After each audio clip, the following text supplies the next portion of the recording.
ଓଡ଼ିଶା ସରକାରଙ୍କ ବଡ଼ ନିଷ୍ପତ୍ତି ଏବେ ମାଗଣାରେ ହେବ ନାମଲେଖା ପରୀକ୍ଷା। ରାଜ୍ୟରେ ଶିକ୍ଷା ହାର ବଢ଼ାଇବା ଏବଂ ସମସ୍ତଙ୍କ ପାଇଁ ଶିକ୍ଷା ସୁନିଶ୍ଚିତ କରିବା ଲକ୍ଷ୍ୟରେ ଓଡ଼ିଶା ସରକାର ଏକ ଗୁରୁତ୍ୱପୂର୍ଣ୍ଣ ପଦକ୍ଷେପ ଗ୍ରହଣ କରିଛନ୍ତି। ବିଦ୍ୟାଳୟ ଛାଡ଼ିଥିବା ଏବଂ ସ୍କୁଲ ଯାଉନଥିବା 14ରୁ 18 ବର୍ଷ ବୟସ୍କ ପିଲାମାନଙ୍କ ପାଇଁ ନାମଲେଖା ଏବଂ ପରୀକ୍ଷା ଫି ଛାଡ଼ କରିବାକୁ ସରକାର ନିଷ୍ପତ୍ତି ନେଇଛନ୍ତି। ରାଜ୍ୟ ମୁକ୍ତ ବିଦ୍ୟାଳୟ ଶିକ୍ଷା ସଂସ୍ଥାନରେ ନାମ ଲେଖାଉଥିବା ଛାତ୍ରଛାତ୍ରୀମାନେ ଏହି ସୁବିଧା ପାଇପାରିବେ।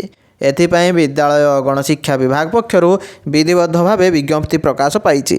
ପ୍ରାଥମିକ ସ୍ତରରେ ଯେଉଁ ପିଲାମାନେ ଏକ ସପ୍ତାହରୁ ଅଧିକ ସମୟ ଧରି ସ୍କୁଲକୁ ଅନୁପସ୍ଥିତ ରହୁଛନ୍ତି ସେମାନଙ୍କୁ ଚିହ୍ନଟ କରାଯିବ।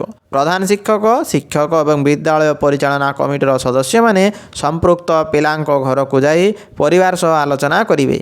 ପିଲାମାନେ କେଉଁ କାରଣରୁ ଦୀର୍ଘ ସମୟ ଧରି ସ୍କୁଲକୁ ଆସୁନାହାନ୍ତି ତାହା ବୁଝିବା ସହ ସେମାନଙ୍କୁ ପୁଣି ଶିକ୍ଷା ବ୍ୟବସ୍ଥାର ମୁଖ୍ୟ ସ୍ରୋତକୁ ଫେରାଇ ଆଣିବା ଏହାର ମୁଖ୍ୟ ଉଦ୍ଦେଶ୍ୟ। ସିଏଜି ରିପୋର୍ଟ ଅନୁସାରେ 2018ରୁ 2023 ମଧ୍ୟରେ ରାଜ୍ୟରେ ଦ୍ୱିତୀୟରୁ ଦ୍ୱାଦଶ ଶ୍ରେଣୀ ମଧ୍ୟରେ ଡ୍ରପ୍ ଆଉଟ୍ ହାର 3.12%ରୁ 7.26% ମଧ୍ୟରେ ରହିଛି। ଗତ 5 ବର୍ଷ ମଧ୍ୟରେ ପ୍ରାୟ 61,000ରୁ ଅଧିକ ଶିଶୁଙ୍କୁ ପୁଣି ଥରେ ବିଦ୍ୟାଳୟକୁ ଫେରାଇ ଅଣାଯାଇପାରିନାହିଁ। ଏହି ନୂତନ ନିଷ୍ପତ୍ତି ଦ୍ୱାରା ଅଧାରୁ ପାଠ ଛାଡ଼ିଥିବା ପିଲାମାନେ ଉପକୃତ ହେବେ ବୋଲି ଆଶା କରାଯାଉଛି।